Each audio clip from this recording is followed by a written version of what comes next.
Calling all employers, what was in your Christmas stocking? Did you find the latest gadget designed to enhance productivity? The innovative device, featured in the media during the festive season, is a toilet with a downward sloping seat. The company which makes it, StandardToilet, has conducted extensive tests. A slope of 13 degrees is exactly the right tilt to make workers feel miserable without causing any lasting pain. This way, it is alleged, staff will spend less time on the lavatory and more on their work. Output per worker will rise. The very slow growth in productivity, the shorthand word for output per worker, was a defining feature of the past decade. Typically, productivity in the UK grows by around 2% a year. During the latest decade, annual growth was barely above zero, at 0.3% a year. Higher productivity growth means that real wages can increase faster.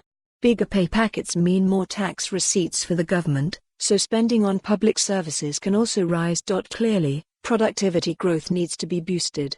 But contrary to the claims, devices such as the sloping toilet may be one of the problems rather than the solution. Recent years have seen a surge in technical innovations designed to control in ever more detail the tasks which workers perform. This is particularly the case at the lower end of the pay scale. Think of warehouse jobs, delivery services and the like. This ultra-micromanagement of time is intended to increase productivity. Its side effects include high employee turnover, resentment, and sheer bloody mindedness. Why bother to make even the slightest bit more effort than your contract specifies under such conditions? Especially when, with the UK at full employment, you can walk into an equally crap job just down the road the very next day. Nobel laureate George Akerlof addressed these issues in a famous paper 40 years ago entitled Labour Contracts as Partial Gift Exchange. It was stimulated by a study which found that a group of women in a low-level, routine job exceeded the minimum work standards of the firm by an average of 15%. This could not be explained by the standard economic theory of rational behavior. A key point for Akerlof was that the women did not work in isolation from each other. They interacted. He argued that, through these interactions, the workers acquired sentiment both for each other and for the firm.